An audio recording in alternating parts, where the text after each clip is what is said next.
You love Drake, don't you? No.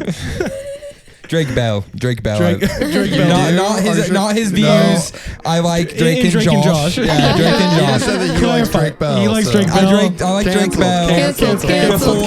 Cancelled. No, I'm not cancelled.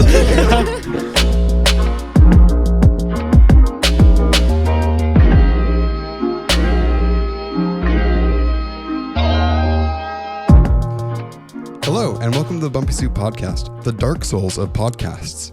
I'm Alec. Boo. I'm here today with Emily. Yoo-hoo. Jack. Yoo-hoo. And Aqua Supreme. Oi, governor, I'm going to do a British accent in this episode. That's a big commitment. Yeah. What other accents are we doing? Nigerian? No. East Asian? I'll do my best. I'm going to do Arizona. Fuck you. Okay. Scottsdale it is. Oi, welcome to Scottsdale. The Dark Souls of Arizona towns. It's where the USU? ASU. Oh my God. ASU. The Utah State University of Arizona. Jack is here. Jack is here. Jack is here. Jack. Me. We've talked about Jack on this podcast a few times. 2 consecutive episodes I brought Jack up. Yeah. I've been mentioned. Yeah. For drinking wine and dancing to 80s music. Yes. And then there was one other story or something I brought you up. I can't remember what it was. Yeah, though. it was that time that you were shouting a bunch of slurs on a podcast. Yeah. That's never happened. That one never got released. Well, Jack, so you live in Portland, but you're back down here for the couple weeks and leave tomorrow. Going to the Kilby Court Music Festival. Yeah. Nice. Kilby Block Party. But yeah, I was down here for a couple weeks. Remind my boss that I exist, to not get fired. Gotta Let him do know. that. Yeah. Make sure I make money for Let's go remote workers. Yeah. We're all remote workers, right? Trying to unionize in a workspace are. of 3 people. How's it going? Not the best. You could do some work. You can't have a union through Discord. You're right. Jack, who were you most excited to see at the Kilby Block Party? It would have been Pavement, but I saw them twice last year. Oh, okay. But also that's my second most excited. But first most excited, probably the Walkmen. Walkmen, good old 2000s indie rock band, same time around like the Strokes and stuff. Mm-hmm. And they haven't toured in, I don't know, probably 15 years or so. I don't know the exact number, but it's been a long time. That's cool. I'm sad I'm not Strokes going. are playing too, though. Yeah. That's the one I'm really bummed that I'm going to be missing. I saw him last year in Primavera. Yeah, I saw him in Vegas last year, 2 years ago, and they kind of suck. So I'm not really missing it that much, to be honest. Yeah, I saw him in a giant audience, so it's like I could hardly see anything. Right, that's the thing. We were up on the 3rd stage of the bowl, and also it was Vegas, so they weren't really like that. I don't know. It seemed like they were just excited to go gamble afterwards, which fair play. I would be too. I suppose so. Can you call I can't do it. Can you call it football now that you're doing the accent? Footy.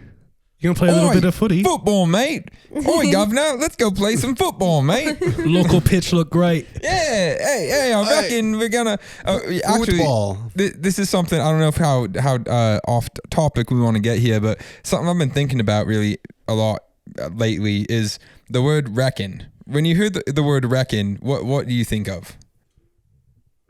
I reckon. It's like a redneck saying it, right? I think of a Southern lawyer. Yeah, right. British or Southern. That's what I was going to say. Or Western. Really interesting that reckon is like they say it all the time in England because though it sounds like it's like a Southern thing that they like cutting up a word. It's a full word. It's reckon. Oh, I reckon this. I thought it was pretty interesting. Yeah, that's true. Where I'm from, they talk about reckon all the time. We all reckon about stuff. I reckon that's true. I reckon that the British and the Southern folk got a lot in common. We got things going on together. Is that this really Scottsdale? This is Scottsdale. Scottsdale. Someone in Scottsdale sounds like Someone that. in Scottsdale sounds like this, and it's me. People in Utah sound like that too. Honestly, what other similarities are there between the Brits and the Rednecks? I mean, like rednecks come from like the Irish, right? Like obviously they're not Brits. I'm not going to say Irish or Brits. I love you, Irish. Yeah. What's the redneck bean policy? Bean policy? Bean policy. Oh, well, Brits are they love their baked beans. They love baked beans. Bush baked beans. Yeah, baked beans. How do you feel about baked beans? Bush baked beans. Like a baked Molasses. tier of beans. Well, though I'm doing a British accent, I'm not actually British. So my feelings on beans are about the same as they've always been. I believe that nationality, much like, money and language, is a social construct. Therefore, if you pretend to be British, thou art British. I don't know if that's how it works. I believe that your belief on that is a social construct. As an anarchist, I have to agree with you, but I don't think that would work. There are no borders. There are no borders, except in the mind. Mind's got borders. Little borders. Squiggly borders. I don't believe in the borders of the world anymore. I only believe in the borders of my mind. That's a good show reference that you don't get yet. Yeah, we haven't. That's right. This is gonna drive me insane if you do this the rest of the time. I'm gonna do the rest of the time. You gotta get upset. That's called bigotry. You're bigoted towards the British? I could be technically if I wanted to. They're our ancestors. Not mine. I'm mostly Irish. Well, Governor, not ours either. We're all from the same pea pod. You know what I'm saying? All from the same soup. All from the same soup. We're all just little bumps in that same global soup. Most of Northwestern Europe are pretty much pretty much the same. That's right. We're all potatoes. Governor, do you think that you guys could point out Switzerland and Sweden and the Netherlands and Holland on a map? Curious question. Where are Netherlands and Holland on a map? The same place, right? Yeah. This is part of it. Yeah. Holland is actually a section of the Netherlands, I think. I for sure could do Sweden because I know the shape of it. Mm-hmm. I just know a lot of people get Sweden and Switzerland mixed up, and then the Netherlands and Holland, even if you know that, it's like, what's going on? I could get Switzerland easy. And by process of elimination, I could probably get Holland. I think I could get Sweden because that one is part of the Nordic area, and so it's one of like the dangly ones. Which one is it in like the three? Dangly one? I think that it goes Norway, Sweden, Poland. Yeah. Well, I think Finland. Finland. Finland. Yeah, that's what I mean. Sweden is like thicker. Poland's somewhere in thicker there. and almost rectangle shape. Yeah, Poland's on the continental. mainland. Yeah, it's continental. Yeah. Whereas Norway is like phallic. I'm pretty sure Finland is the outside one. Yeah. Finland's next to Russia. No. The other way. Okay, I have that backwards. Sweden. Norway faces the Atlantic. Okay. Yeah. Like we're not Denmark. This is a geology podcast. And geology. Geography. I am down to talk about this all like day long. rocks. My roommate's parents are a volcanologist and geologist. So Really? they study volcanoes and rocks. Hang on. Wow. Your roommate's which one? Which Henry's. roommate? You're kidding Really? me. Yeah, Henry's parents, his mom studied like the Ring of Fire like for the last like 20 years or something. Wow. That's so fucking cool. So that's another. That's why they live in 20 Alaska. years listening to Johnny Cash. That's nuts. Yeah. That's another friend It's of ours insane. whose parents are scientists. Yeah. Yeah. That's right. Scientists. Yeah, I have grandparents that are scientists. Oh yeah.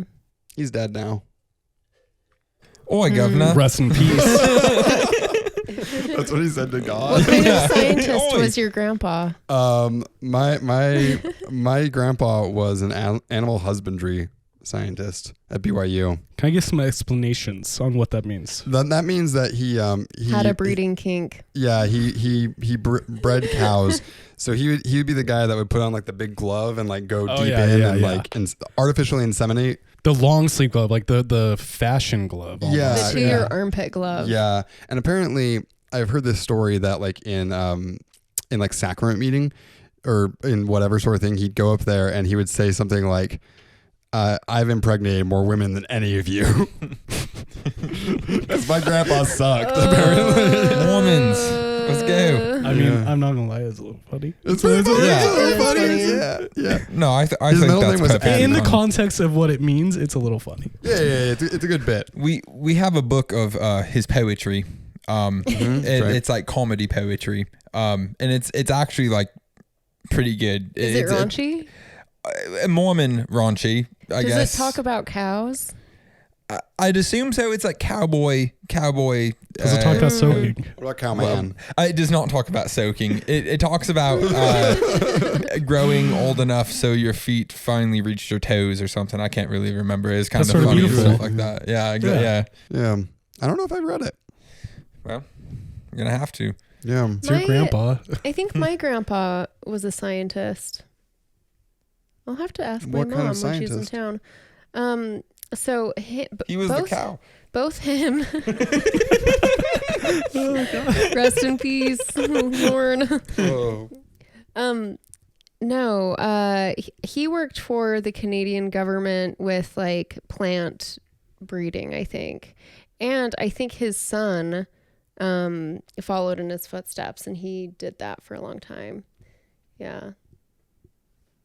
But you say plant breed? What is that? So it was like optimizing different crops for like production. But what's the name of it? I'm forgetting. Whatever.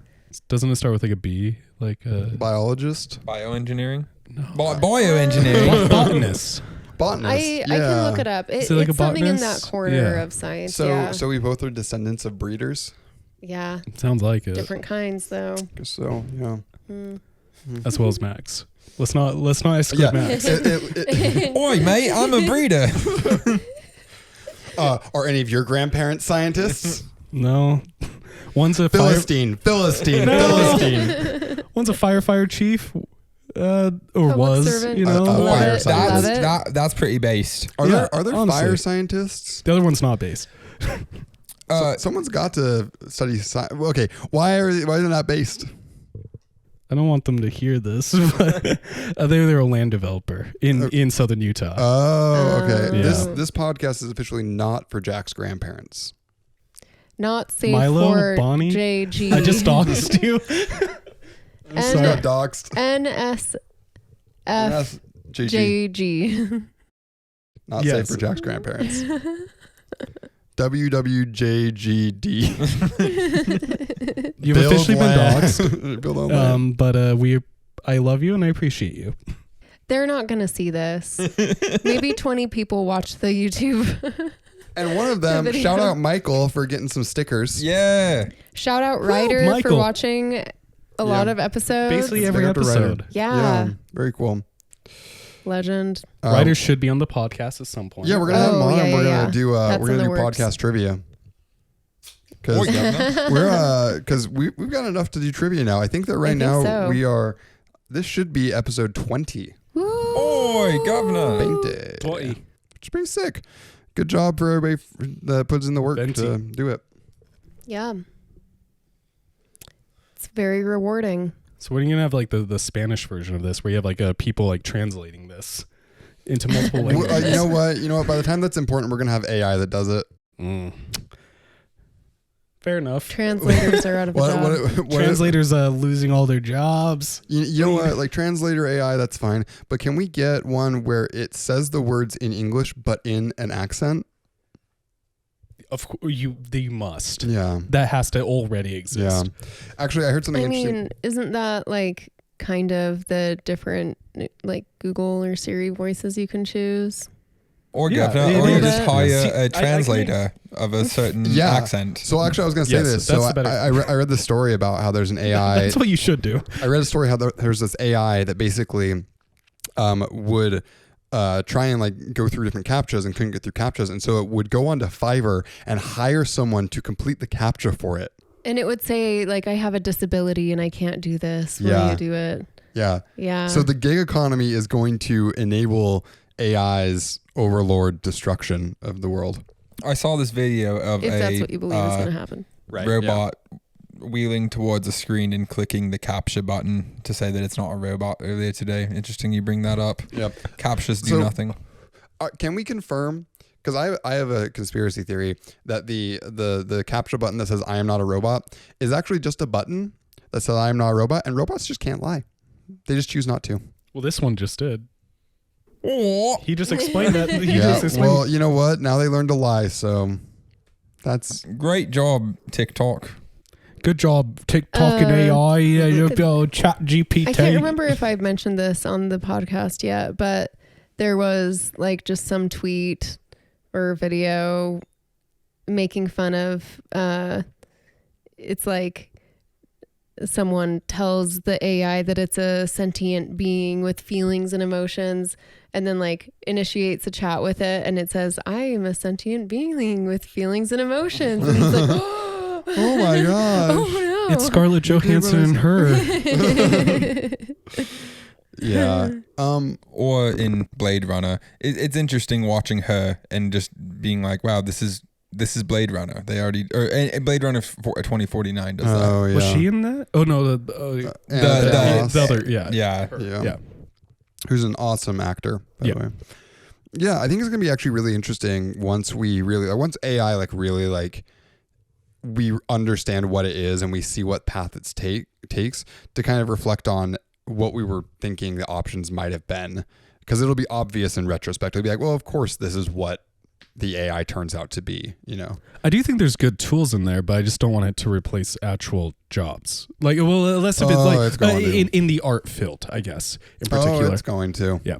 Well, in my opinion, I want it to replace jobs, but I don't want people to be out of a job because of that. Yes. Right? Yeah. It's like that is a bit like with a sustainable or renewable energy, right? It's like move all the people in coal into renewable energy, which actually takes more manpower than coal does. This is already happening in my job. Mm-hmm. There are a lot of productivity tools or writing tools or just different tools that utilize different AI features to like make the product more efficient or like desirable for someone.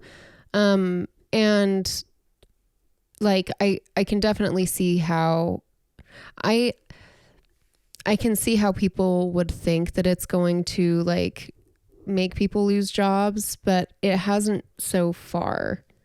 It has made the expectations placed upon the existing team members a lot higher because you have AI to do this thing a lot faster. But is this not what like the writer strikes are about? Like, or part of what they're about? Not all of it, but like, you know what? That actually leads really nicely into my anti-sponsorship, because the anti-sponsorship this week is the AMPTP. The Alliance of Motion Picture something, whatever. It's the group that basically represents all of the studios in the collective bargaining conversations against essentially the Writers Guild and the DGA and the Teamsters and all that sort of stuff. Fuck them. Writers' strike is going on right now, and we totally support the writers' strike. Let's fucking go. Let's go. But to your point, AI is part of their conversation. And I was listening to an interview. I think it was with Adam Conover. But he's a big part of it. Yeah, because he's on the board. Yeah. But basically what he was saying is that they brought up AI as like part of their thing, and they were actually super surprised at the level of pushback that they received from the AMPTP.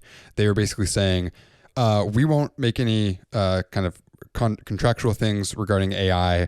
We'll have a meeting once a year to discuss the technology, which is basically saying that like, we think that there's something really big here. We're not going to make any promises about it because we think that we're going to be able to use it to replace what you guys are doing. And yeah, so we don't know what's going to happen with AI, but absolutely studios are going to use it in some capacity to take over certain writing roles at some point, I think.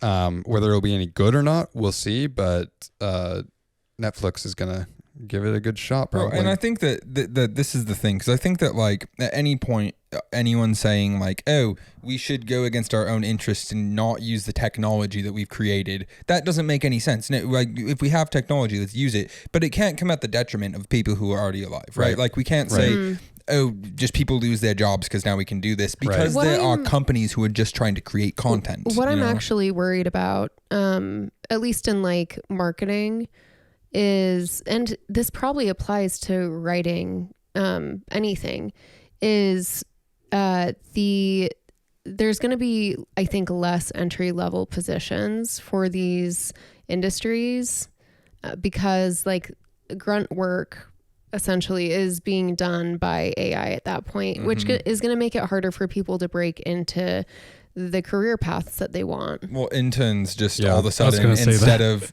going and running coffee and then sometimes getting work, it's just running coffee now. Yeah. Right? Yeah, it's going to be interesting to see how that plays out, and it is concerning. Like a major thing with the WGA conversations is that they're saying there's things called mini rooms, which are essentially just, instead of having your normal room that's like 8 to 10 to 15 or 20 writers in a room, they have like a showrunner with like 3 other people, like 2 senior people and like 1 or 2 other like smaller people, like entry level people, and they kind of write the whole thing. But what they really do is that they kind of bust out the season and then they contract work out to writers that just like come in and write like one thing, and they basically gig work out their season. Scab. Well, the plan, but it was before the strike, right? The kind of longer term, and that's been going on. And kind of the longer term plan with that is to make it so that writing jobs in Hollywood essentially become gig jobs, which they kind of already are there or are getting really close to it. And there's no real like long term staying on a show, salary, like kind of knowing that you're going to have a job next year and the year after that. But instead you're just like writing like 1 or 2 scripts for the show, and then you're like, I fucking hope they bring me back. Feast or famine, like for years and years and years. Yeah.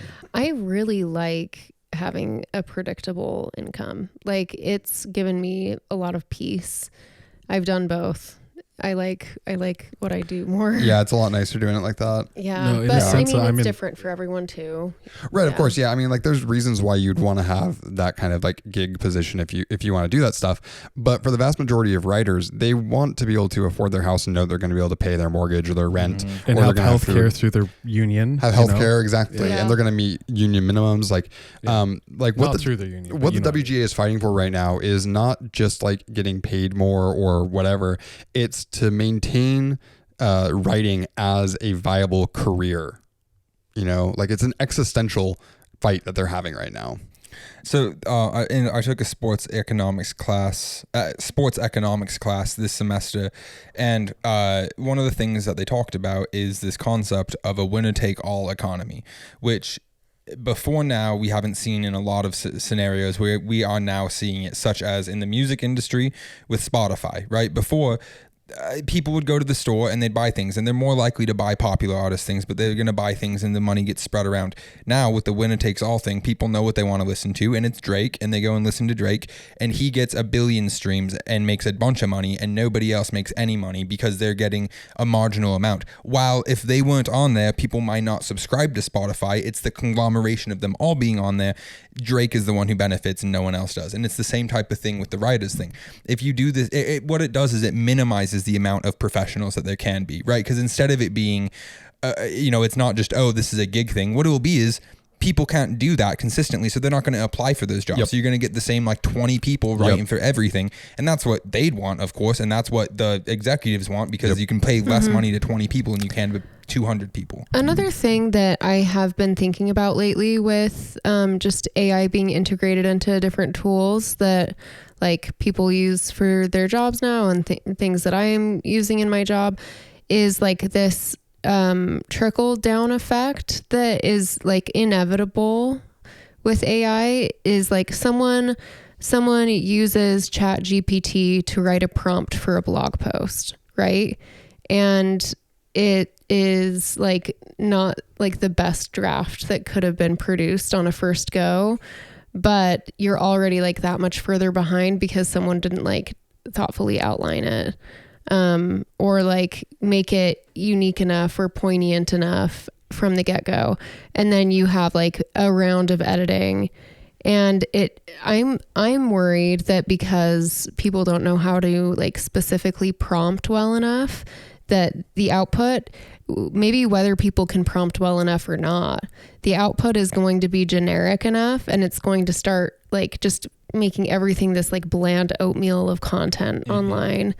And even if like people go through revisions, that's going to be like trickle down effect. That's really interesting. Yeah, use for that term. But going to like the Spotify thing, so it's like a lot of it's like the algorithm, and it's like a lot of people make like Drake albums are longer than they used to be. like they make shorter songs and they make them longer, so there's more plays. And like a lot of other bands are doing that as well. They'll make these albums that are like artistically a little like inflated. Like there's a couple tracks you could have cut off there and made a better album, but you didn't because you want more plays. And I see that in like this space in a different way. It's like rather than trying to get more plays, it's like you still have to compete with like something like AI. You have to like write things that are more in tune with what you expect to sell, rather than interesting content. Not to say that there's not a lot of like interesting like television shows right now. There definitely are, but there's a lot of reboots as well. There's a lot of other things right now. And I'm not one of those people that's like completely not saying I'm for the reboot thing right now, but it's like I think people minimize what is coming out right now, but it is because of the writers on top of that. But yeah, and I think that probably if there's already so much content that's been written in terms of like things that could be adapted. Like there's so many novels that could be adapted for screen for screen and comics and whatever, that if you just if there at some point, I'm assuming that there will be, I think it'd be unwise to assume that there won't be a time where an AI can go through a series of novels, kind of conceptually understand what's going on and convert it into screenplay format. And at that point, it basically is, it might even be better than other sort of things because you're taking a different kind of writing and you're using it into this way. And I don't know what I'm going to do. And like on the other side, I have spent hours and hours of my life as a college student and as like a young professional staring at a blank Google Doc, not sure how to start. And getting an outline is very helpful. Or like getting a list of questions for an interview is helpful. So I think like kind of coming back to what we were talking about originally is that like AI is not something that we should be scared of. The problem is the system in which we're set up in, where there's no sort of like protection. No protection. Yes. Like there's no way that we can operate and that have like an economy that works and have like people surviving in a world where AI can do all of these different jobs. Instead, what we should work on is figure out how can we create a system where this can be there, better our lives, and we are able to like prosper and live and be fine. And we only work 10 hours a week. Like there's no model that we currently, or not. I have a hard time. I just have a hard time believing that corporate America is ever going to actually say, oh, you make this much and you also only have to work 10 hours a week. I don't know if that's ever going to happen. I think it's always going to be the 40-hour work week. Well, okay. So, I mean, as far as the 40-hour work week goes, like the 40-hour work week is something that was made up 100 years ago. Yeah. And by now, if people 100 years ago assumed like we'd be at the 10-hour work week because they were at the 1,000-hour work week like 2 years before that. So like, like that is just labor fight has completely died in America. But like, there's a lot of changes that could be made, right? Well, everyone's always obsessed with the graph going up rather than plateauing. Plateauing is fine. No one ever like considers that it's okay to just fucking plateau. But it's like we have to always be making profit. It has to be more and more profit. It can't just the people that are like running stuff and making decisions are people that are there because they're good at making the line go up, right? And those are the people that get pushed up the pipeline, and so then they're the ones continue to make decisions. They go up the line. Exactly. They go up the line so the line goes up. But I think that there's absolutely solutions around this. I think that something like UBI actually is a legitimate one. I was going to bring that up earlier, like talking about AI, because it's like if we're replacing like small labor jobs, or and by small I mean just like ones that people tend to look down on, even though they're the most important jobs that we have. Like if those get replaced, like what are like the majority of Americans going to do? Literally like probably 50% of Americans are working these kinds of jobs. It's like we can't just you have to give them a UBI. They have to give them something if they don't have jobs. And you can't teach everyone to code. And I can imagine something like certain basic things like farming. I think has even coding is like coding is. It's like so coding possible. is going to get taken over by AI. I think so. I think so. But something like farming is something that absolutely can be. It will eventually be able to be done completely in a manufactured sense. They would be able to completely like grow, pick, organize, sort, transport. get things to locations. And it's like, well, you know, if that's in place, that does tractors not spark are already joy. Yeah, that doesn't spark joy. It doesn't spark joy because that means that people are losing jobs. But if we have those certain like basic necessities taken care of, the work behind them, then if you have a certain thing where it's like, okay, everyone gets $500 or $1,000 a month, whatever it is, and it's meant specifically to say we as a society have decided that certain basic necessities are handled by default because you're alive, you know, and you could put in like a food stamps or whatever you want to put it, but Star Trek universe. Yeah, exactly. It really is. It's people, one where people that work in the Star Trek universe work for fun. Yeah, exactly. They just want to own a restaurant because they think it'd be fun. Yep. Right, but here's my problem with UBI, and like I like the idea of it. I think that the actual implementation of it brings in some problems, which is that all a UBI is just the minimum wage, but instead of requiring you to work, it just requires you to be alive, right? Which that's good. But the thing is that inflation is still a thing, and it's just going to inflate, and that's not going to mean anything. And eventually, if you just have your UBI, it's going to not be able to afford a one-bedroom house room. So that's the thing with Andrew Yang's whole thing. Flat. Flat. Yeah, but that's the thing with Andrew Yang's whole thing is that it's a little bit dismissive of the real world application of things, where it's like you can't do a UBI for a long-term thing. That can be a short-term fix, but eventually it's going to have the same problems as the minimum wage. 100%. And like, want to clarify, I am not an Andrew Yang fan. Yeah. People were talking about UBI before. Yeah, they were. Yes. He's just the one who really popularized it. He's the most recent. And he did it because he's a closeted Republican, right? Like that's for sure. Well, no, okay. So I see UBI as a conceptual stepping stone to a world or society where things are provided for people because they're alive, right? Because like you want to have it where it's like, oh, you're alive, so it means that you have housing, it means that you have food, it means you have healthcare, and I think that there's no way really to jump from where we currently are to that, but I think that UBI is that conceptual stepping stone to get to that. Except for so here's the thing, is that money equals independence, right? And if you give someone money, you can't choose how they spend it, and so giving people UBI does not ensure that people will have housing or food or clothing or anything, right? Much better, and what it does also do is it continues the capitalism thing and the inflation thing, and it doesn't actually deal with, hey, food has to be cheap. It has to be something that people can afford to buy, and you can't just give people more money and then say, oh, now we can raise the prices on stuff, right? Like, while I agree with you ideologically, it takes us there. The actual implementation of it, I think, takes us further away. I think instead of like just saying free housing, free housing, free food, whatever, and expanding free that rather than giving people cash. Do you think the U.S. would go more in like a Singapore way, where it's like hyper capitalist, but there's no homelessness and there's free housing, right? Or would it? You know, like, is that the direction that we'd be headed if we do free housing? Not saying like I'm not against free housing. I think housing is a right that everyone should have. No, but like, it's the implementation of it. What does it actually bring upon us? And and people who are implementing it aren't doing it for the right reasons. They're doing it because they're forced to, and they're going to do everything they can, like Obamacare, to make it work for the people in power. I think what you'll hopefully, like, I mean, in terms of like utopian, like best case scenario society, thing that you get is that AI ends up being used in terms of decision making because it's used for like small decision making and then seen as that, and it keeps saying free housing, free food, free healthcare. Like it just keeps doing that over and over until people are like, this is the only answer it gives us because that's the only answer there is. Hilarious. And then you have money that's left over. How to solve homelessness? Yeah. What is give them homes. Well, give people homes. Let's ask ChatGPT how to solve homelessness right now. And like, you know, and one answer. Then money becomes a luxurious thing, right? It becomes a thing that people like, you work so you make the money so then you can spend it on these luxury items. You know, vacation, housing. Well, and I think also, so this is another thing, is this concept of work, because I think that even in our utopian society, we'd all have to do things so that everyone wouldn't have to work this much. But like, here's the deal.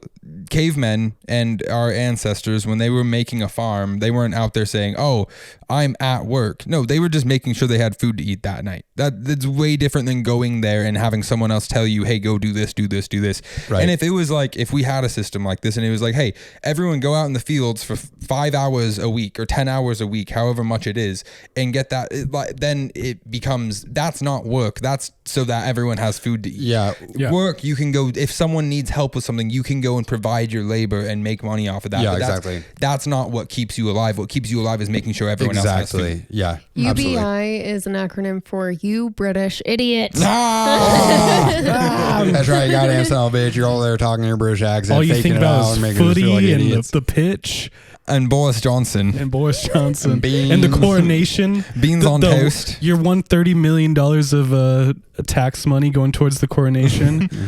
I don't know if you. I haven't talked about this yet, but so at the because of the coronation, they like they do with like the NFL games. Whenever we have something big, they had all the players had to join in the middle of the pitch and listen to the national anthem play before the game. And Liverpool is very much like a place that hates the king and all this stuff. And so when they go into play this, for the entire time it's playing, the entire like 90,000 people there at the stadium are just booing the king, just booing it. It was awesome. Let's Shout go. out Liverpool.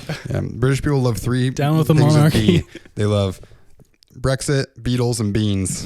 On toast. And that's the official Bumpy Soup stance. On British people. Bumpy Soup takes on the Brits. Suck it, Brits. I Let have a Scotch be feeling free. that it should be time for Supreme 60 Seconds of Soccer. Oh, Footy time. All right, now you better Pudding give us time. you better give us 6 seconds of soccer. Just go ahead and line up. You want to put a little Got anything timer about on Brighton? right now. We're Brighton gonna FC? go ahead. We're gonna learn about a little bit about soccer. Learn what's been going on news in Brighton the past is couple up on weeks. Brighton. Man. Find out what football's gonna talk about. You go ahead and tell us that. You got lined And your up. time You starts reckon? now. Okay, welcome to Supreme 60 Seconds of Soccer. Let's go. Firstly, Real Salt Lake changed the name of your stadium. Okay, moving on. RSL drew 0-0 with Houston on Saturday, but nobody cares about that boring ass game. Last night, in this episode of the podcast derby, RSL beat Portland 4-3 to advance in the Open Cup. RSL went down 1-0 in the 4th minute before equalizing through the Moose and then taking a 2-1 lead through an Andres Gomez banger. Portland then scored 2 goals to take the lead 3-2 before Michael Chang scored 2 goals to win the game 4-3. This is why the Open Cup is amazing and why it needs to have a much bigger prize for winning it. I really wish that more clubs took this more seriously. It's really fun. I don't know why we just have to focus on the games where it don't even matter. Anyways, moving on. Fulham beat Leicester 5-3. We were up 4-0 at one point, so honestly 5-3 is a little bit disappointing. I don't really care though. Shane Duffy came on and just had one of the worst performances of all time. 2 of Leicester's 3 goals were directly because of him. What happened there? How do you just sit there all game and watch your teammate Be score 4 quiet. goals You're done. and then Shut come up. on and do that? Shut the fuck up. Please. That's it. All right. So last week Shane got 1 point for predicting a draw. So good job, Shane. I thought you said it was 4-3. No, it was 0-0 versus Houston. It was a draw. It was 0-0 versus Houston, 4-3 versus Portland. Portland! This next week coming up, we're playing Portland again, and I thought it'd be fun to vote on that again because Yeah. Jock is from Portland. So Alec, what's your prediction? 3-2 Timbers, RSL. Fuck right? Portland. We're Timbers? Yeah. Timbers all the way. I've only been to an RSL game. I've never been to a Timbers game, but Woo! Timbers all the way. Big fan. What's your prediction Let's say 1-0. to the Timbers? Yeah. It's not going to be that high. Is it an RSL home game? I believe so. Yeah. Yes. Wait, how are the Timbers doing? Am I supposed to They're not losing know? RSL. Yeah, normally I'm the only one who knows anything about this, so it's all right if you don't. I don't know how well they're doing. So RSL 1, Timbers 0. RSL. All right, I'm gonna say a cheeky little 2-1 RSL. A cheeky Nando's to Cheeky RSL. Nando's. Yeah. Chicky Nando's. All right, and that's it. Nice. So, for some reason, I was actually thinking about this the other day, but apparently, British accents are like not the normal like baseline accent, right? The American accent is actually the more normal American accent. And from what I've heard, and this could just totally be untrue, I don't remember where I read it or whatever, is that British accents came from basically them trying to appear like prim and proper. And so they started kind of talking like this, and then it just kind of got picked up, and now everyone kind of talks like that. And the Queen wanted to be better than Americans, Exactly. and they all tried to be like the Queen. the monarchy really like Even made the up an Cockneys? accent to try and like be, they picked it up out of bullshit, and then it like transformed into Cockney and shit like that. Yeah. That's very interesting. I mean, like Welsh had to come from somewhere though. They got to have their own like thing. Well, they had their own language. Yeah. At first, didn't they? I guess they learned the English. Yeah, from Welsh English. is not English. Yeah. That's what I'm saying. Like they must have had like their own. I mean, they still have their own accent, but it sounds it's more distinct. similar to British. Yeah, I was gonna say. Guess I wasn't gonna say. I don't know. It just left in my entire head. I will say, like, so I've traveled recently to Berlin, and like a lot of the accents that like people learn there are English.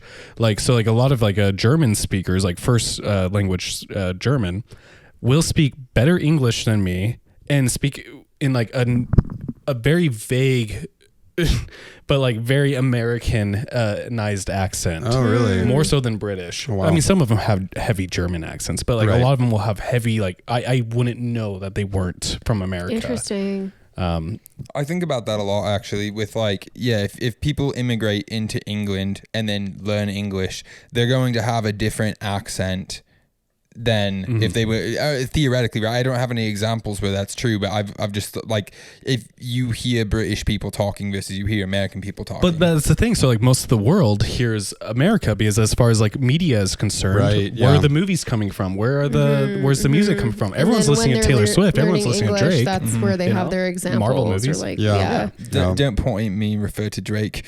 I'm just kidding. You mentioned Drake earlier. I know.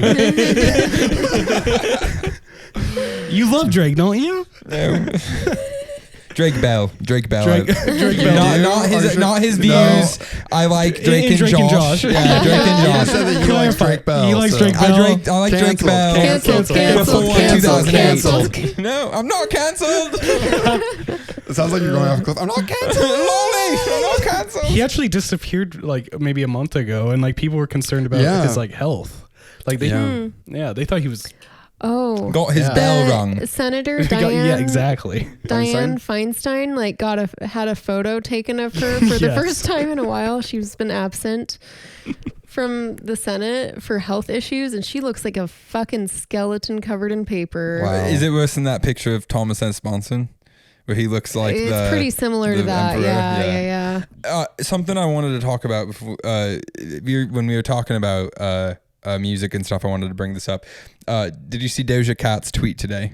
No. So she came out and said, "Oh, my last 2 albums were a complete cash grab and you all fell for it. Now I'm going to move to an island with my family and touch grass." Which I think is really funny because it's like, you make like pop music, like it being a cash grab isn't a surprise to anyone. Like you didn't write that. Yeah, we know this. Like you're not getting it. Like people like pop music. They know you're doing it for a job though. That's not like calling it a cash grab. I don't know. I thought that was funny there. She's gonna move to a tropical island. That was honestly her peak, and I think that we can all agree with that. Yeah, all the people out there that were talking about like Doja Cat's like artistic integrity and everything are now like weeping. Yep. All the discussions that's gone on, it's like, look, I have proof now. She said it. Yeah, they have to get their tattoos removed. Isn't she she's done like Taco Bell commercials before? Doja now? Yeah. I think so. Did she have a Doja Bell? Was it her who had a meal at McDonald's, or was that someone, or that was Saweetie or something? Yeah. I don't know. BTS meal actually rocked. The sauces that came with the chicken nuggets, fire. I'm not gonna lie. Watched her. I think I watched her Instagram stories like fairly frequently a year or so ago, maybe even longer. But she like posts, "I'm gonna be posting something tomorrow, and it's bullshit, but I'm making money from this," and then it's like a Taco Bell collab. Funny. Look, y'all, I just woke up and I'm aware that I look like this. So that's settled. The next thing is I gotta do this you gotta be quiet though. You can't tell anybody that I told you this.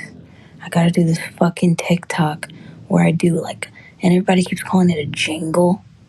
It's for Taco Bell and I gotta do this fucking jingle. By the way, I banned that word within my team, jingle. We're not allowed to say that. But I have to do a jingle. They want me to rap about Mexican pizza. So I just want to give you a heads up before you see that shit. Just know it's contractual.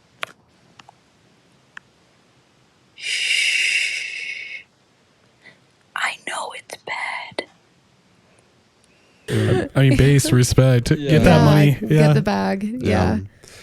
I had a quick question. Are Drake Bell and Taco Bell related? No relation. No relation.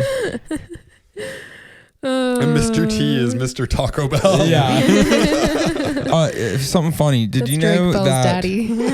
Did you know that taco in Japanese means octopus? So if you get octopus tacos, it's taco tacos.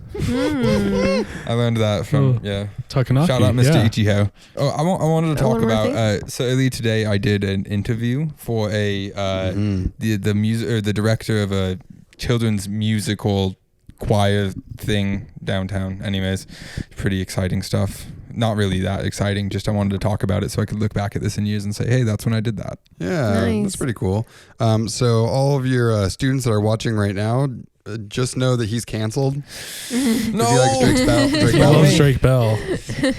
I love his acting. I love his acting. Oh, are he you hates separating Drake and the art Josh from the artist right now? Oh my god! Oh, I listened to the podcast that came out this week with Scott when we were talking about that. I'm gonna be honest here. I don't think when I was saying all this, I realized that I was taking the opposite opinion of Scott, because I was saying things like disagreeing with a theoretical person, but when I listened to it, I realized right before that Scott was taking the opposite opinion of me, and I was like, that was very aggressive, and I was not trying to be that way. Dude, the conversation literally, it was a really good conversation. Yeah, the conversation literally started with him saying, I have a hot take, I can separate the art and the artist. Yeah, but I didn't when I was having, anyways, I didn't mean for it to come off like I was disagreeing with him in that way. I was like that, if I was talking directly to him, I wouldn't have been aggressive. I was talking about theoretical people, and then listening to that, I was like, man, this is I don't think anyone was offended or whatever. I think it was a lively conversation. But does my Twisted Fantasy, whatever it's called, deserve a 6? I would give it a higher rating than that. With Kanye's current comments, I think it still stands. His beautiful dark twisted fantasy is the Holocaust. I'm the one who's canceled. It's me. That was a throwback to the last one because I only listened to part of it, but I remember that. Shout out Needle Drop. Shout out Anthony Fantano. Tano, whatever. Best teeth in the game. Melanin.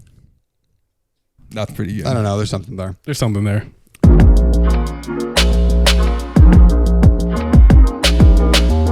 It's time for Watch of the Week. Watch of the Week. Awooga. This Watch of the Week is a short titled Happy Machine. It was recommended to us by Jack. So, Jack, do you want to tell us a little bit about it?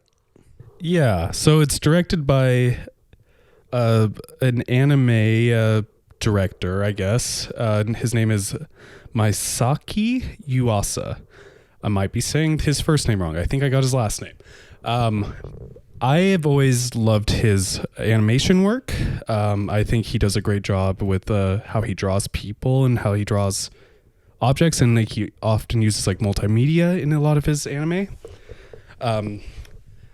And yeah, I think the story itself is like, sort of like a beautiful thing about life. It's like a cycle. Yeah. Yeah. So what happens in the story, I guess?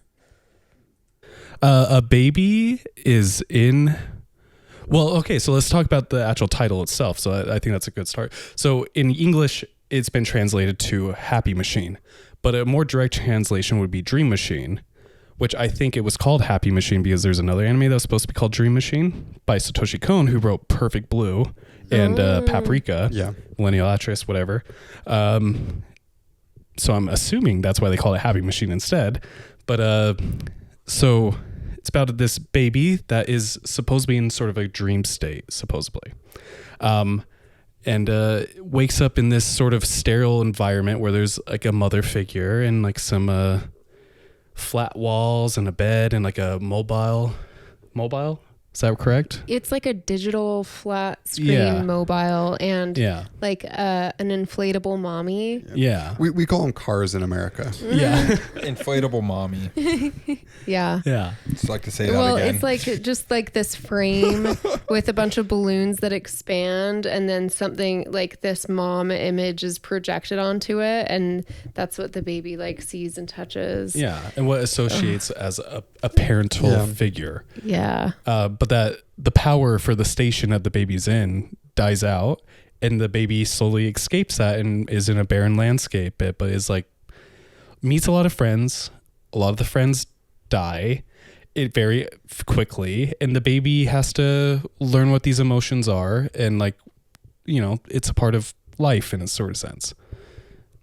That's the simplest. You should watch it for yourself. It's a lot more really beautiful good. to look at. It's a great watch. At the end is, I mean, at the end is the patches guy. Is that the baby, or is that That is the else? baby. Okay, from what I understand. So so what do the patches mean anything, or is that just a cool artistic choice? I think his fit was sick. Yeah, I think it was. Yeah. But I didn't know, like, is there a reason why he got all torn up? I think it is maybe a representation of just life beats you down, you know, life takes a toll on you, and like it definitely shows that he's old at the end. Like he is has a big long white beard. He's missing a couple limbs. Has some prosthetics, and so at the end, like he finds the place where he originated from, where he grew up as a baby, and there's a new baby there, and he feeds the baby quickly, and then he puts his own body into the machine to power the machine. And I think that's like feels like symbolism of like having a kid of your own, you know, like you go through life and now you're supporting a child, and it's like, you know, it's like this whole thing. It's like life is, you know, hard but beautiful. Mm-hmm. Yeah. But the animation is beautiful. like his childhood ended a little early. His babyhood ended a little earlier than it should have probably. So for this next baby round, like he's trying to extend that, like the energy of this machine for a little while longer, which was beautiful in a way, and cyclical, and I think that's a good way to put it, for sure. Yeah. I thought I didn't notice it the first time, but when he does step into that thing, it does like then power the machine, whatever.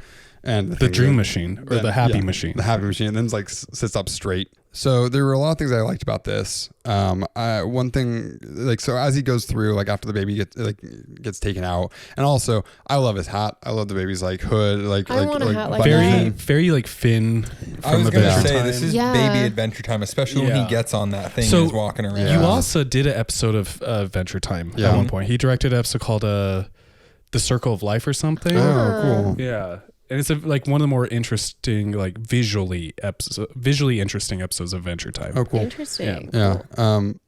Well, I really like that he, you know, after he gets that hat and he like falls out of the place and he's wandering around, he meets several different creatures. He meets that like weird fire creature that he thinks is his friend, but then turns out it's not his friend. And it kind of is his friend. He cries. When It kind of is his friend, but it also like burned him. But then he meets that thing that like walks. But some with friends him. burn you, you know? Some friends burn you.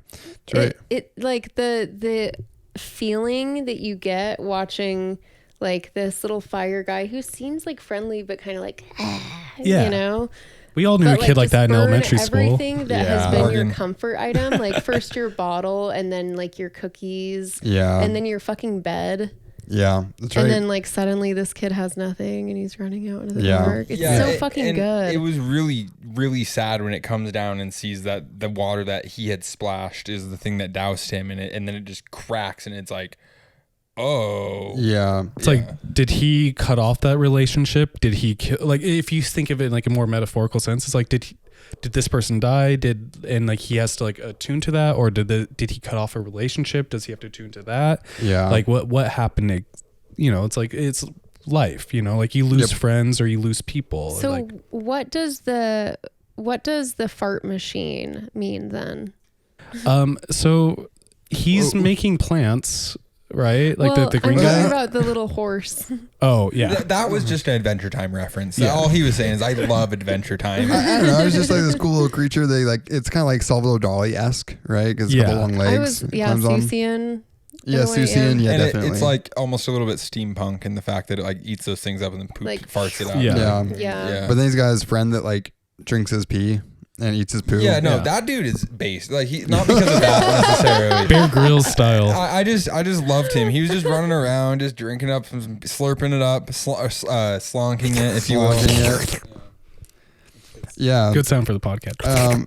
Yeah, and kind of like throughout it, I was wondering like how much of this is metaphor and how much of it is just like some cool little idea that the guy had. And I feel like there's like metaphors that you can read into it, but it felt a lot just like interesting. I definitely do enjoy it more as a visual media than looking into it. I'm trying to explain it, but I think that's more.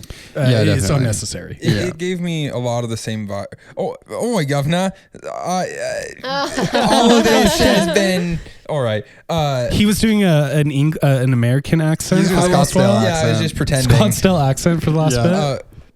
It really gave me Off the Air vibes. Like it really reminded me a lot of Off the Air. And I think that interesting, like you were talking about with that, with Off the Air, a lot of the times there isn't a lot of narrative, and I don't know that there's a lot to take away from it other than it just being kind of cool. Yeah. But I think that it's okay for art to be like that. I think that it's for sure, definitely the non-linear storyline and like the lack of narrative is progressive in art in and of itself. It's difficult to do that, and that type of art needs to be created if narrative art is also being created. Yeah, for sure. Yeah, I think I got like watching it just like strong emotions, right? For sure. Relating to this baby character and then seeing how it ends and like yeah. I was worried that the baby didn't think people could change. Babies can change. I my two notes were baby adventure time, and baby's first acid trip. Nice. Yes. Yeah. Well, so a couple of thoughts that I had. So there's a lot of cool animation things that are happening there. One little animation I liked, or I don't even know if it's an animation, but just like movement, is when it's right at the beginning when it drags itself down the bed. I don't know, something about that's cool because it like drags itself with its legs forward. But this is a mix definitely of like hand-drawn animation and then also 3D stuff. And you can tell that at different times, especially when he comes back in at the end and he sees the baby laying on the bed and like kind of this cool camera movement goes in closer. It's like 3D up until it gets close to the baby and then it turns into hand-drawn where it like goes over him. This is a big reason why I picked this is Yuasa visually is one of my favorite like anime directors or like artists or animators.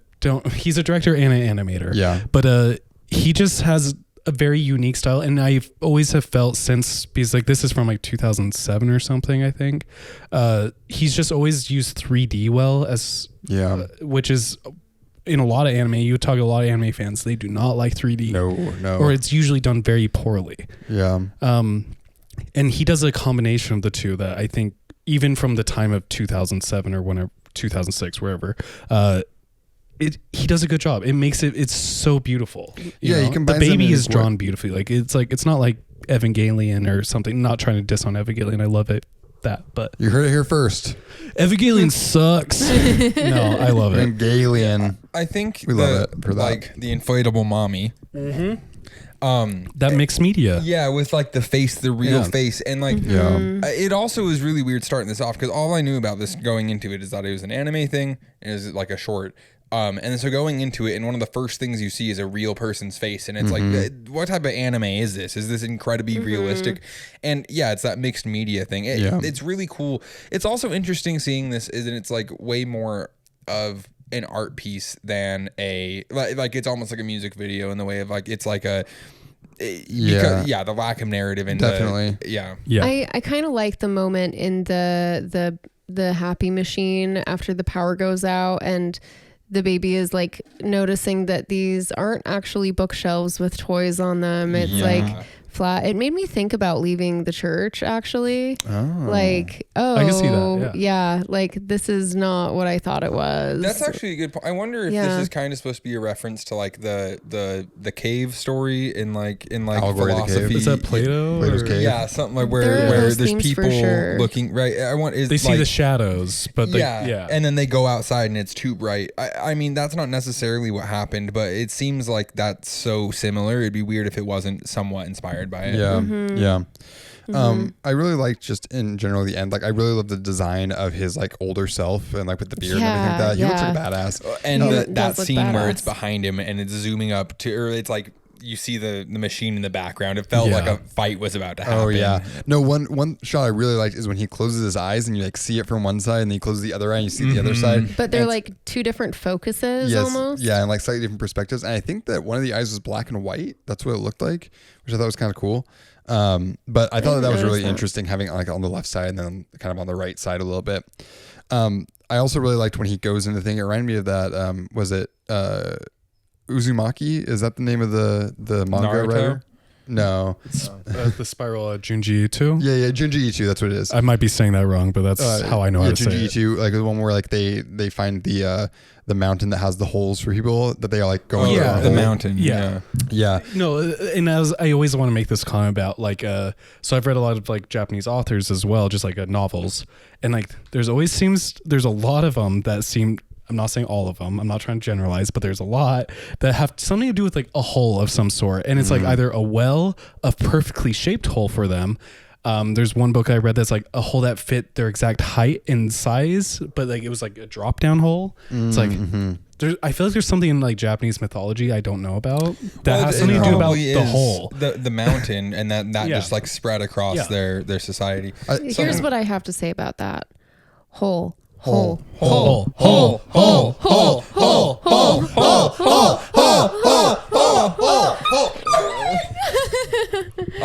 been playing Stardew Valley, and so when I go caving in Stardew Valley, I always start chanting hole, hoping that there's a mine shaft that I can jump down. Yeah. We love hole. Speaking of the mountain, just something funny. Brockhampton named their new album TM and like weren't going to tell anyone what it was about. And then on stage at their last ever performance, he was like, Merlin was like, "How'd you guys like the mountain?" And everyone goes, and Dom on stage is like, "You just gave away the name of the album." Like, the front cover looks like it, and now you can see it totally a reference to the mountain, but they were like gonna keep it low key. Anyways. Like the mountain as in like Game of Thrones. It's just a dude. Yeah. Big guy. Yeah, another thing that I really liked, and I didn't realize this until we watched it a second time, is like, his friend dies, his little green friend dies, and then all his friends die, including that big flying one, because then he takes the wings from it. But then pretty immediately after that, it jumps to him as like an adult, like an old guy, and he carved the toys. And what it made me think of is like how many, like over the course of his life, how many different like creatures has he come across that have been his friends and then they've died, and then other friends that he's had that they've died. Yeah, he's got to have like hundreds of them. So many. It's about integrating loss, and then maybe like he found some of their parts. And is that what the patches are? That's what I was gonna. No, I think that's just a cool look. Well, because we see him when he takes on those wings, right, and uses them, but he doesn't really do that with the other things, right? Oh yeah. So I mean, I think that like, probably what his life, I imagine, is just a series of little like meeting something, doing something, and then they die, and then he picks up something else. I didn't think too much about the patches. I just assumed it was like because it is a time lapse. I was just like, he's just repairing stuff, but like there probably is, like you probably can put more meaning into that, and it could be like based off of like his flying friend or something along those lines. I mean, I think that's what. Go ahead. Sorry, the scene where he like throws the rope up to climb up this thing. I was like, oh, you've been here a long time. You've like mastered. He has his tools now. Like, I mean, it looks like he's 60. I mean, and he had to replace his arms and one leg, one arm, I think. Yeah, if I remember correctly. And who knows on opposite sides? Who knows if he came into contact with any other human beings? I'd assume not. Where did the babies come from?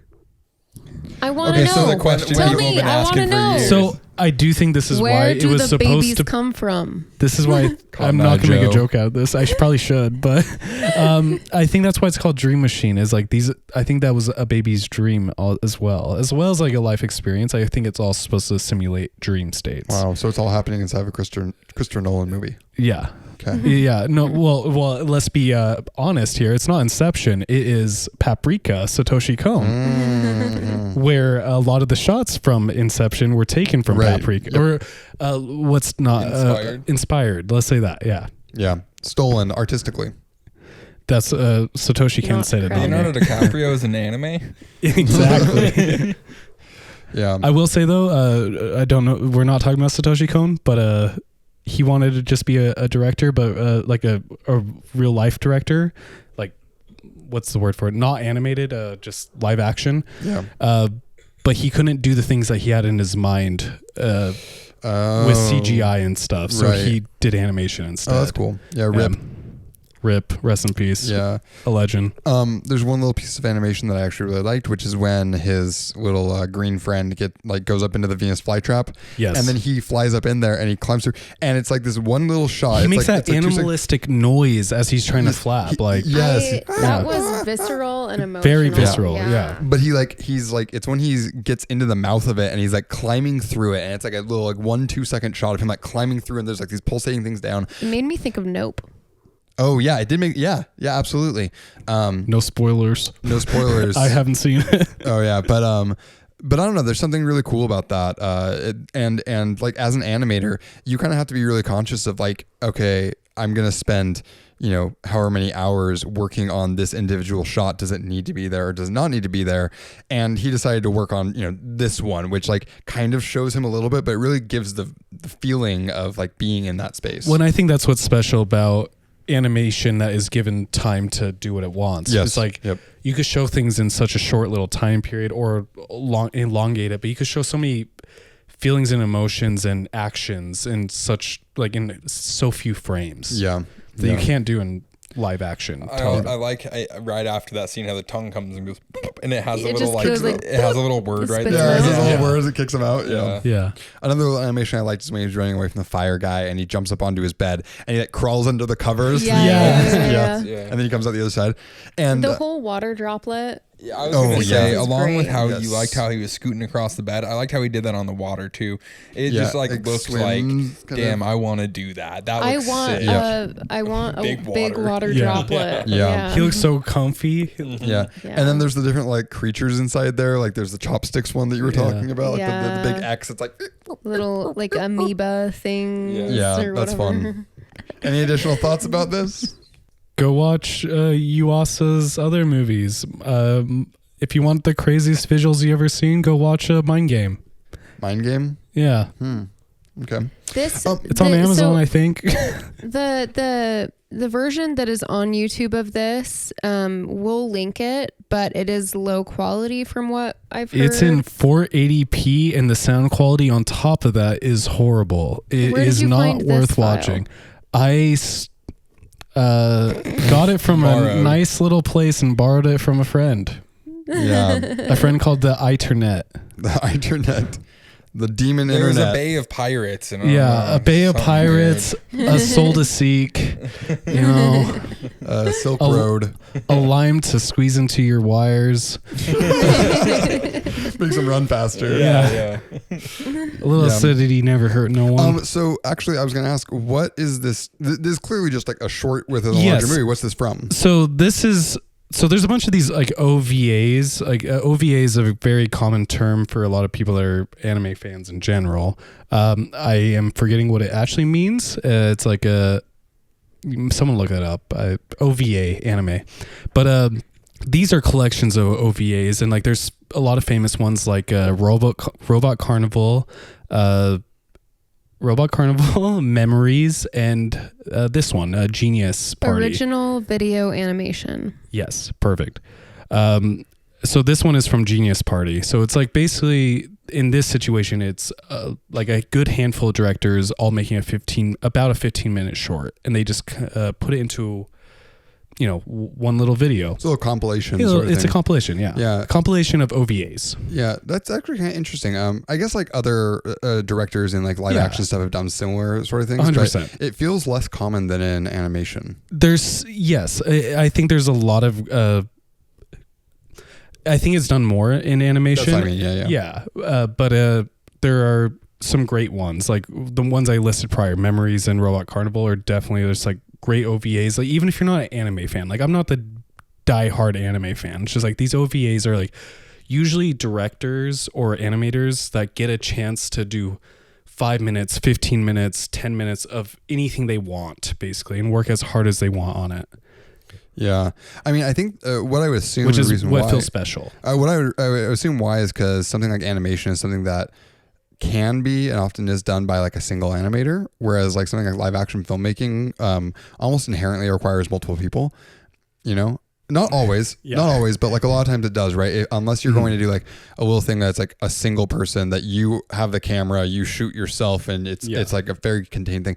If you have multiple characters, you require multiple people, unless you're doing like a TikTok, I guess. I don't know. Yeah. And so like, I mean, if anyone needs a union, is Japanese animators.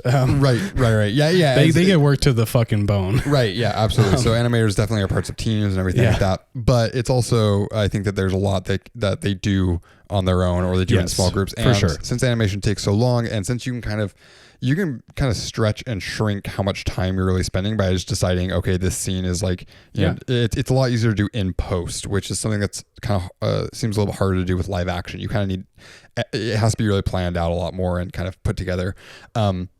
You can do that where you have 5, 10, 15 minute things that then get put into compilations where people that are watching it are planning on watching, I'm going to watch a series of short films that are all from different animators. Yes, for sure. Yeah.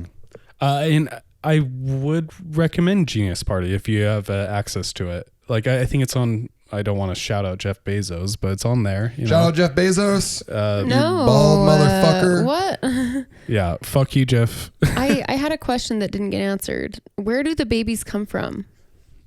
Well, I think that's where it's the dream when a thing. mommy baby loves a daddy baby. End of podcast. I was wondering that too, because I think that like, you're wondering where babies come from? Yeah. I think that I don't know that I agree that the old man is the baby, just because one, I kind of think that the baby may have been turned into that little thing that he has. I mean, I don't know that I agree with this, but I do think that in watching it, my mind wasn't made up that it was the baby. That little thing that he has? The little, remember he has those 2 little figures, the old guy. I wish I had a thing for reverb here where I could just be like, hot take.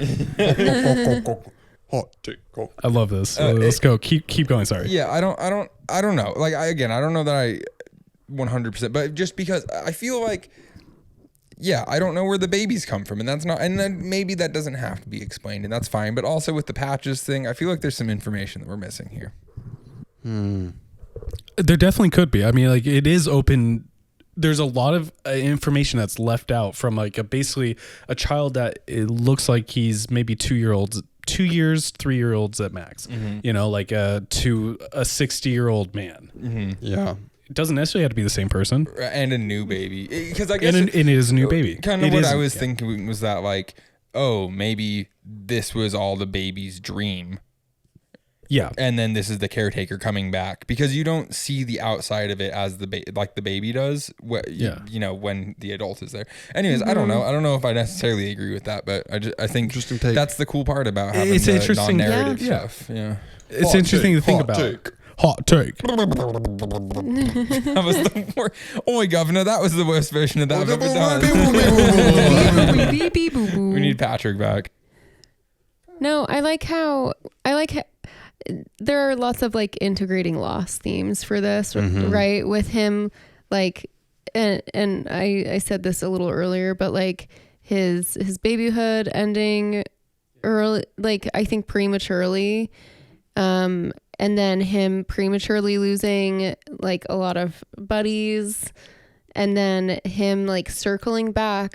Maybe it's him, maybe it's not, but this character circling back and being like, I'm going to give myself up to give this next baby a little bit more time. Yeah. I think that's sort of how I think of it. Intergenerational trauma or whatever. Maybe this next baby will suck. I think you relating it to like someone like leaving the church or something, or leaving a church, or leaving, or like learning a new political view, or just like changing their ideology in general. Yeah. I think your example of that was a good one for that. Like, and like losing like your childhood isn't a similar thing as changing your ideology, I guess.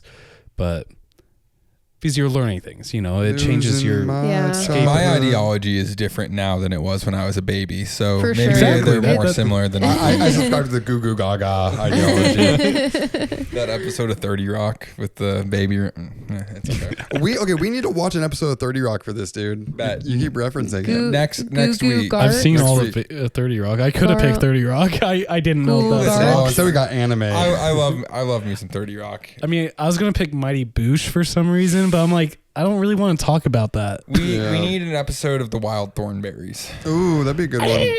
Yeah. Exactly. What the fuck does he sound like? That. You nailed it, dude. And like Nigel Thornberry. It's okay. We got our own Nigel Thornberry here. Smashing. Yeah, give me your best. Well, you are Nigel. Yeah. What am I talking about? You have his accent. Crikey, smashing. I'm definitely doing an Australian accent. Yeah, are they Australian? Yes, yeah, they are. Or Nigel? These other ones don't speak with accents, do they? No, they do. I think they do. I don't think that. I don't remember. I think it's like just an American Nigel, mom. isn't it? I think he marries like an American mom, and then they have the one daughter, and then they find like the crazy boy. Okay, speaking about Nickelodeon cartoons of the 90s and early 2000s, I was thinking a lot about Rugrats when the baby fell from the bed in Happy Machine. Like when just like how the diaper falls and like the actions that they make. Yep. Yeah. And I think why I'm bringing this up is Rugrats is underrated. Rugrats is a great thing. The soundtrack, the do do do do do do do do do, made by the guy from Devo. Oh really? Yeah. Wow. Amazing. I was watching this thing that was talking about the effect that piano has on it. Anyways, it's just a really cool sounding piano. You don't really notice it, but it's like triple pianos going at once. It's cool. Wow. I really wish I knew how to play that so I could go bring the I piano know. over. I could play it right now. It's so simple. Bring it over. You could learn it right now. Okay. Jack, how did you learn it? It's only it's not even a triad. It's just the C major scale. Okay. Here we go. Your little Okay, hold on. I gotta get a better position here. I'm gonna drop my mic. You're good. I got this.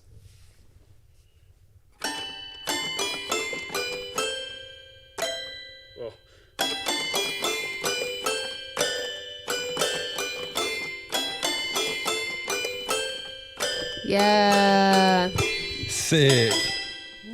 Wow, that was awesome. Yeah, that's dope. Better than the Jaminator even. Thank you, Jack, for sharing. Yeah, we had some fuck ups there, but we made it through at the end. Sorry, Alex, mom, for swearing, and Max's. Yeah, sorry, mom. You can't hear any swears on this podcast. That they cut out. We bleep out all of our swears. Yeah. No, we don't. Yeah. Did you guys ever? So I got two things. One, the Rugrats movie. Which one? The one where Reptar, Paris? where one they way get or another. I'm gonna find you. They got a little Blondie in there. See, they got Blondie on the soundtrack. Like, yeah, Rugrats knew what was up. And fucking what's her name? Rugrats in Paris. Angelica's doll was fucked up. Yeah. Did she tear out the hair? Hair? Yeah. Or were they That's just what happens when you cut a Barbie's hair too short. Yeah, I guess so. We Second put a thing, straightener to a Barbie's hair. No, you don't even need a straightener. You just need to cut it like too short and it'll stick out. Second thing, you guys ever play the N64 game for Rugrats? It's like a little board game. Is it the Mario Kart or the Mario Party? It's like a one? Mario Party style one, yeah. It's so fucking horrible That sounds to play. familiar. I bet it's terrible now, but at the time it was sick. That was a good one. There's also one where you're like, it's a collectathon that you run around like Reptar Land or whatever they have in the movie. Yeah. Did you play the Mario Party-esque? Yeah, when I was a kid, yeah, I loved it. Do you still have it? No. Okay, I was wondering who I played it with. No, I didn't own it. It was one of those I played at a cousin's house or whatever. It's hard. Yeah. It's hard. Third Rugrats related thing. Did you ever see the one where they have grown up and they're teenagers? Yeah. All grown up. Yeah. I really want to shout it out. All grown up. I want the world to know. Yeah. Yeah. I remember that being okay. It was fine. For some reason, I have an inextricable link between that and the Jonas Brothers, because there's a scene in that where a band plays in a coffee shop, and then there's a scene in the Jonas Brothers show where that happens too, I think. I can't remember. I don't remember. Yeah. Those are the only 2 times you've ever been in a coffee shop. It's true. And that turned you off so hard. Just like no Jonas Brother. I never watched the Jonas Brothers show, actually. I knew it existed, but yeah, I mean, I had a little sister who watched it a lot, and so it's just on a lot. Yeah. I mean, it was on Disney. It was a Disney show. But like we're about the same age. It's like, so like I knew it was on. I just like for some reason avoided it. I don't know why. It's Jonas Brothers. Yeah. Wizards of Waverly Place, on the other hand, Banger. I watched that show. I had the biggest crush as a 13-year-old Jack on Selena Gomez. Yeah, still do. It's fine. Still do. Yeah, it's never changed. You know, she is the most followed person on Instagram. Really? Most followed woman on Instagram, something like that. Anyways, which is weird because it's like, what has she done in the last like 10 years to grant her that many followers? That Harmony Korine movie, Spring Breakers. Spring Breakers. That's it. I'm not into Spring Breakers. Not gonna lie. Did you know that was an A24 I never. movie? Yeah, I did. Yeah, it was like their first like notable very one. I didn't. one, Wait, that was yeah. A24. Yeah, Yeah. I know. I never always think it's finished it. I funny. got halfway through it and I was like, I don't like this movie. No, It's one of the few movies I've turned off. it's got a really banger. I do want to rewatch it. It's got a really banger shot though when they rob the store and it does like this cool like shot where it loops all the way around or something like that where it like shows. I don't know. That's rad. But the movie in general, I've seen like intellectual like reclamations of that movie and stuff, and like I'm not about it. Yeah, I'm glad to hear you guys both say that because I watched the trailers for that movie and I said like I'm not gonna watch this, but it's No. I'm sorry, A24. it's just not believable that they are in bikinis the entire time. Well, I turned it off when I saw James Franco with grills. Yeah, dude, that movie. That was jarring. That movie starts with a Skrillex song. Yeah. Which instantly dates it. But also now that like I'm thinking about it now because I saw it like when it came out, or like I saw half of it when it came out. I think I would have more appreciation for it now, like as like because I know more about Harmony Korine, for instance, right? Which Kids I didn't know anything about him before. Yeah, exactly. It's like I could see it more as like this weird satirical sort of it's piece. definitely a satire. Absolutely. Yeah, which I did not get that when I first watched it. But do you think that it's still worth? Probably do you not. think that as a satire, it's still You probably good? don't need to watch it. No, Okay, yeah.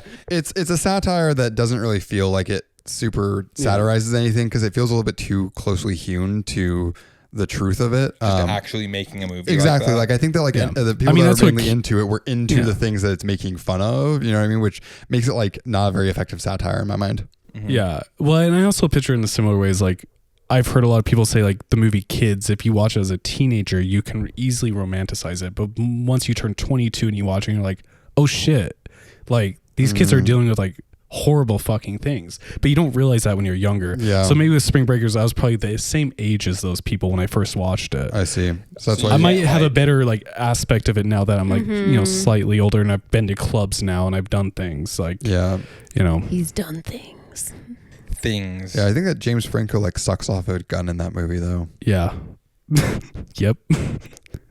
Sick. Shout out. Yeah. I mean, James Franco with a grill. James Franco with a grill. James Franco with a grill. James Franco with a grill. James Franco with a grill. He appears in the Cornrows. Yeah, cornrows. Oh. You know, he was just playing Riff Raff. Yeah. Literally was just riff raff. Like literally. Lobster and shrimp. We're on the seafood diet. We're riff raff. Yeah, it's true. This is from Vine. I'm sorry. It's been a long time.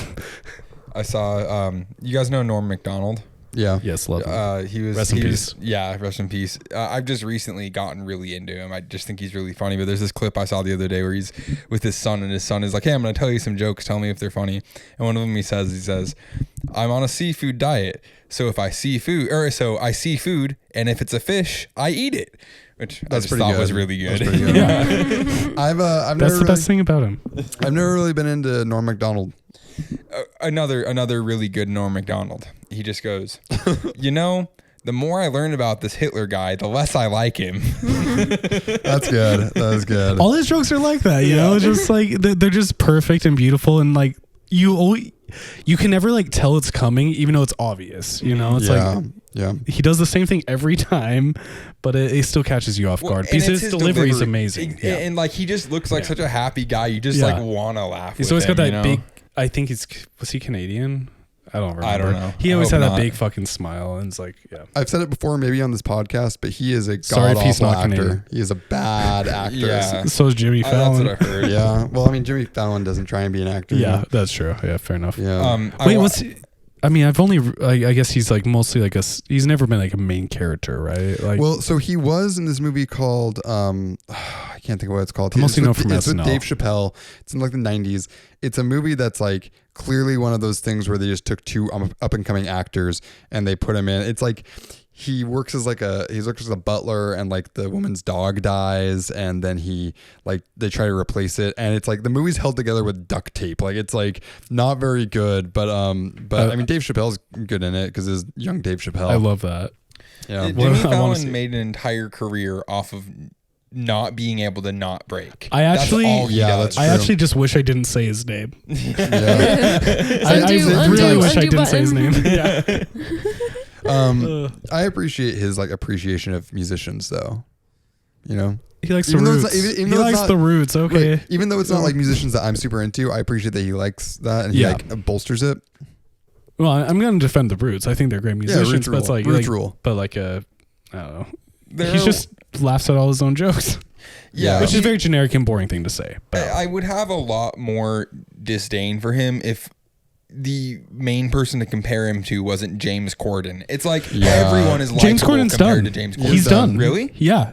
As of like recent, he's done. Gone. I thought it gone was and just done. carpool karaoke. No, he had this whole thing. He had a late night show. I forget what it's No. called. I thought he was just done with No, carpool he's karaoke. done. Everything. He's done with late night. He's off. That's pretty exciting. He's going back to Damn. British Broadway. Let's hope that he evaporates into Whatever the that's pop called. culture mist. Piccadilly Circle or wherever. Piccadilly. West End, I think. West End? Maybe it's the Trafalgar Square or something. Trafalgar. I've been to British Broadway. I watched I've walked through the there. British version of Stomp. How's the British version of Stomp?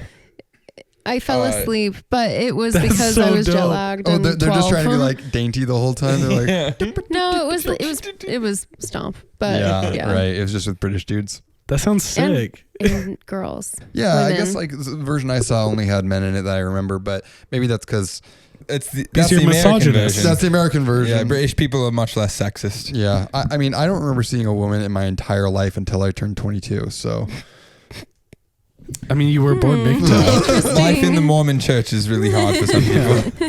They took you from your mother. They made you on they put you on 4chan to look at MGTOW forums. they put me in the happy machine. Yeah, they put you in the happy And all I machine had was a poopy green friend. in Germany for some reason. Pee-pee Poopy poo- green friend. A pee poo poo green friend. Oh, we got inflatable mommies. We got poopy green friend. Who we doesn't? got bangers. Who doesn't have an inflatable mommy? Yeah. I don't know. Yeah, I didn't buy that off of Amazon. Jeff Bezos. Jeff Bezos. What So, what speaking would of- happen if we looked up inflatable mommy on Amazon? You know what? That's Well, we dangerous. already tried to do inflatable daddies for the name Yeah, of the so show. we do own inflatabledaddies.com, the domain. If do. you That's wish hot. to If we need purchase to- it, reach out to me. What about inflatable mommies though? Do we need to No, cover that our one probably is already bases? taken because that sounds like a business A model. fetish thing. Yeah, business model. Well, I think the name of this episode should be Inflatable Mommies. Personally, Inflatable Mommies is pretty good. Goes with the movie. You know that we what? It goes watched. with the Most movie. of The these, short. And most of these are just pool float things that have like a hole You know, for I the appreciate mommy that. and a little seat and shade for the baby. Is this yeah, because Pornhub was banned in Utah? probably? And VPN Yeah, became the most these are searched all in Utah. pool Like, accessories. super hard, This yeah. is a heart-shaped pool accessory. nice. Cute. Yeah, and I think that actually, Not banned, you I know, should our clarify. conversation about AI actually does kind of tie into the watch of the week in a way, right? In the inflatable mommy. Yeah. Yeah, for sure. But she is like sort of like a hologram projected onto this thought robot. you were about Yeah. to tell me about some new like AI porn that had come out. I was No, like, oh dude, shit. no. But we probably Brother, it's can. been Just go out to there. ChatGPT. AI mommies, I AI have no mommies, AI idea. mommies. Rule 34. Rule 34 has existed for years. Yeah. Well, I think that inflatable mommies as the name for this episode is great. Yes. I think that fits super well. Yeah. Yep. Don't Happy look up Mother's Rule Day. 34 anything that you want. Don't do it. Don't do it. Oh no, I hope no one looks up Rule 34. What if it turns out that the whole time Rule 34 was like some real rule. It's like no doxing people or something. No carrying ice cream in your back pocket. What's that law they have in Kentucky?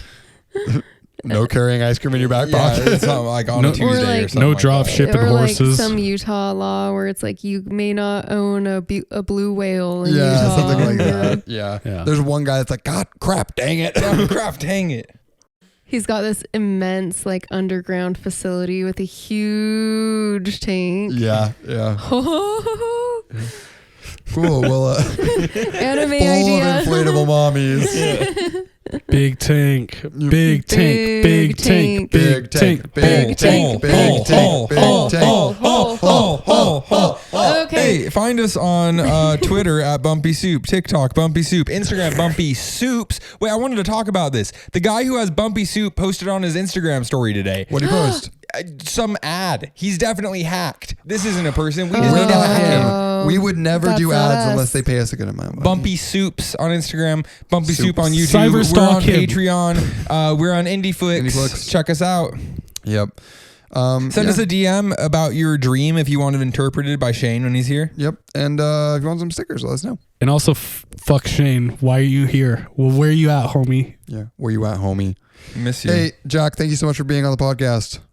It was pleasant being here. Thank you for your time. Yes. We're going to go ahead and end this podcast right now. We're going to go and do it. All right. Bumpy Soup out. Goodbye. Oh my God. Bump it up. Bump it up, I reckon. Fulcrum